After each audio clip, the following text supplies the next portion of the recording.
मैं आज हमारे जीवन, मृत्यु, सदाग्नि, प्रगति और हमारे अनंत जीवन के बारे में आप लोगों को बताने चाहता हूं।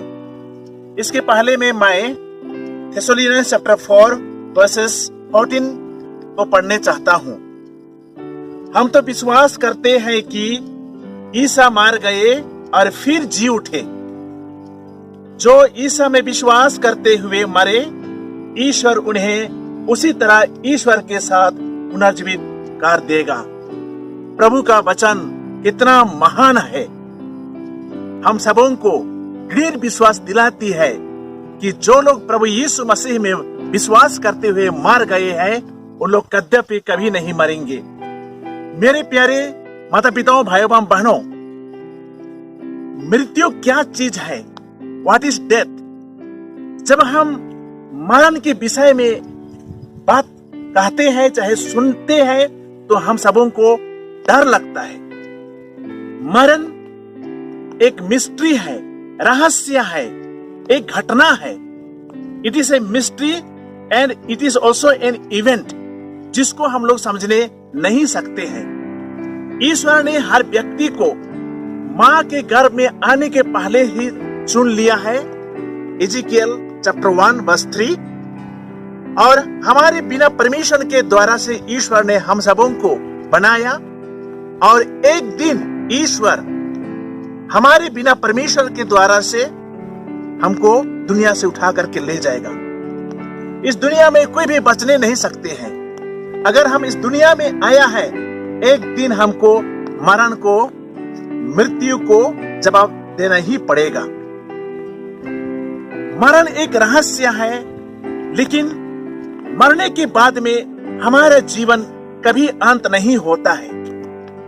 अगर हमारी जीवन मरने के बाद में अंत हो जाता, तो ईश्वर हमारे आत्मा को नहीं बनाता और स्वर्ग और नरक को भी ईश्वर नहीं बनाता।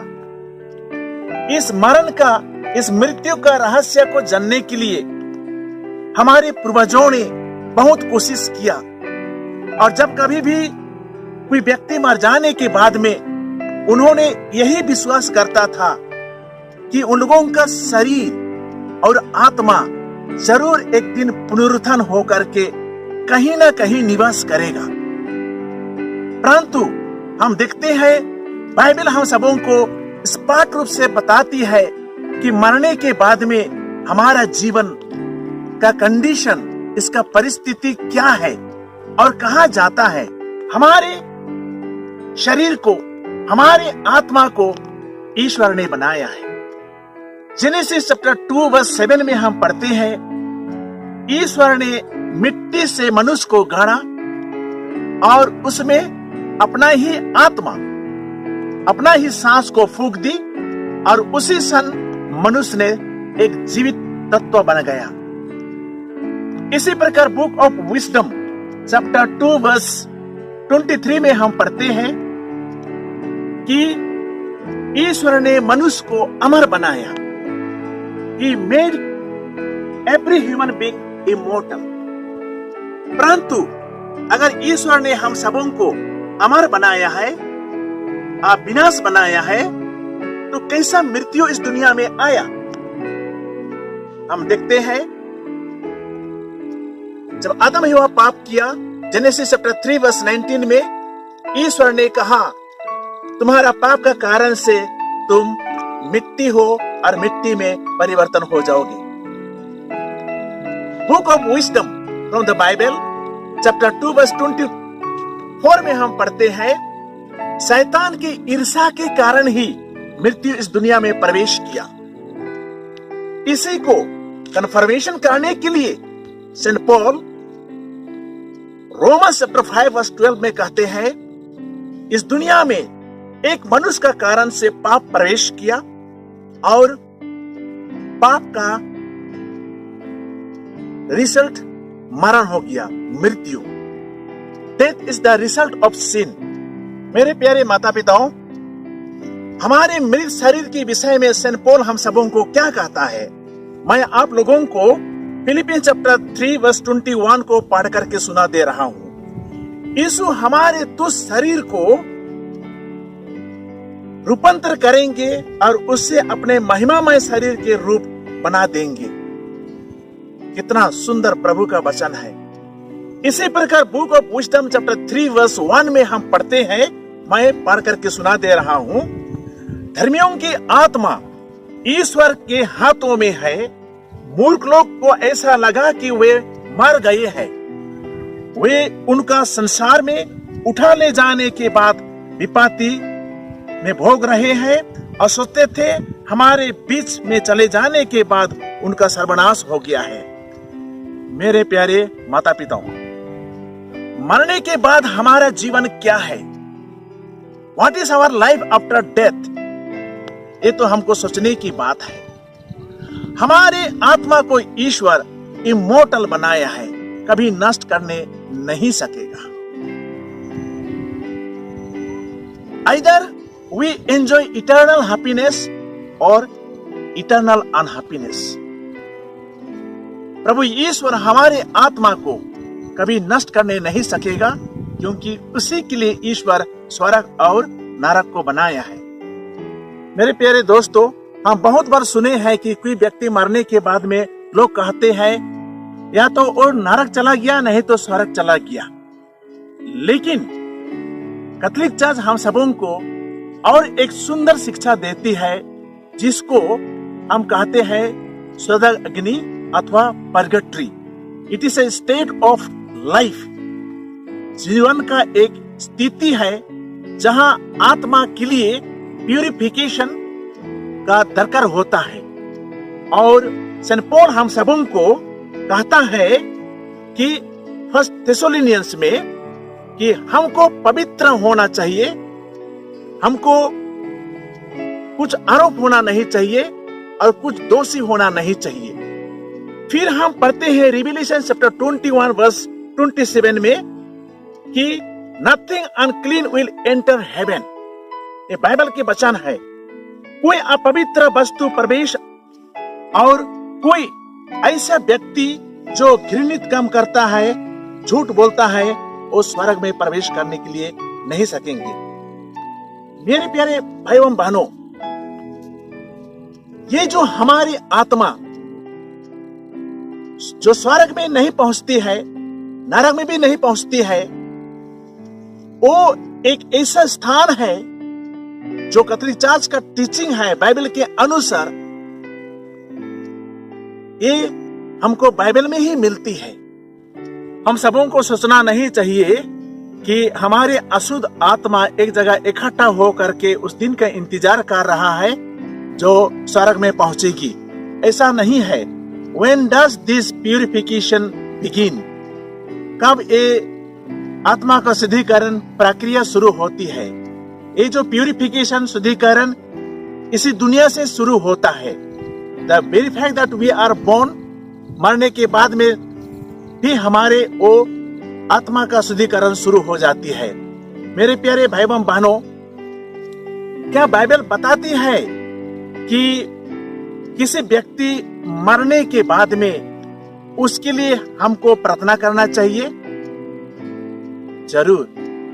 हम जब बाइबल पढ़ते हैं तो सेकेंड मकाबीस चैप्टर 12 वर्स 40 और 46 में हम पढ़ते हैं, वहां में वीर जुदास मकाबीश ने अपने जो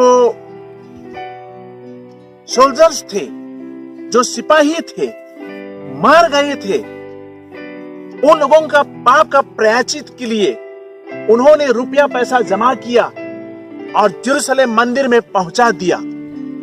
क्या के लिए? जुदास मकाबीस ने मरे हुए विश्वासियों के लिए प्रार्थना करने के लिए रिक्वेस्ट किया, क्योंकि वो जान रहा था, क्योंकि उसका जो सिपाही थे उन लोग ईश्वर के विरुद्ध में काम किए थे और उन लोग एक तबीज पहने थे। इसलिए जुदास मकाबीस ने क्या सोचा कि इस्राएली जनसमूह का नियम नहीं था उन लोग एक अनजान भगवान का तबीज पहन करके जीवन बिताइए। इसी कारण से उन लोग मार गए। तो उन लोगों का आत्मा का शांति के लिए वीर जुदास मकाबीश ने रुपया पैसा जमा किया और यरूशलेम पहुंचा दिया और वहां में पाप का प्रायश्चित का बलिदान चढ़ाया। जोब चैप्टर 1 में हम देखते हैं एक लेजेंडरी पर्सन जोब ने अपने परिवार का सफलता के लिए, अपने स्त्री बाल बच्चों का शुद्धिकरण के लिए दिन प्रतिदिन वो बलिदान चढ़ा रहा था ताकि उन लोगों का जीवन सुखद हो। इसी प्रकार हम देखते हैं बाइबल में बहुत जगह है जहां लोग मरे हुए व्यक्तियों के लिए प्रार्थना करते थे।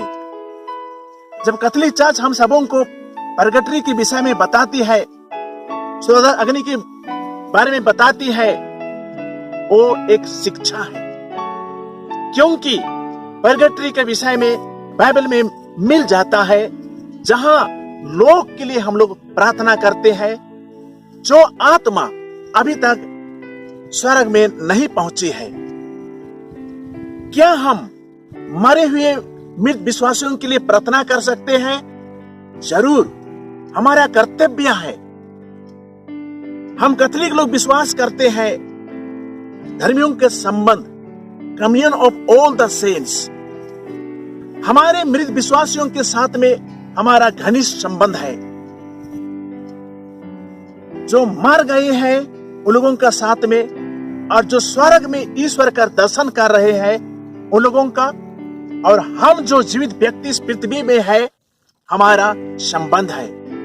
हम एक दूसरे को सहायता कर सकते हैं। विशेष रूप से जो मृत विश्वासी भाई बहन लोग मर गए हैं, हमारे माता पिता, बुजुर्ग लोग, भाई बंधु लोग, उन लोगों का आत्मा का शांति के लिए हम जो इस दुनिया में है, पिलग्रिम पीपल ऑन अर्थ, हम उन लोगों के लिए विनती, प्रार्थना, बलिदान, मिसा हर कुछ करना चाहिए। हम सोचना नहीं चाहिए कि हमारे परिवार से ही अगर कोई मर गए हैं, उसका रिश्ता हमेशा के लिए हमसे खत्म हो गया। नहीं, कैथोलिक फेथ हम सबों को बताती है, it is an established faith that we have the communion of saints. मतलब हम धर्मियों के संबंध में हम विश्वास करते हैं और उन आत्माओं के लिए प्रार्थना करते हैं, विशेष रूप से जो लोगों के लिए स्वर्ग में जाने के लिए ईश्वर का आशीर्वाद और ग्रेस चाहिए। प्यारे भाई एवं बहनों, हम प्रभु यीशु में विश्वास करने से हमको क्या लाभ होता है? Jesus is the eternal life.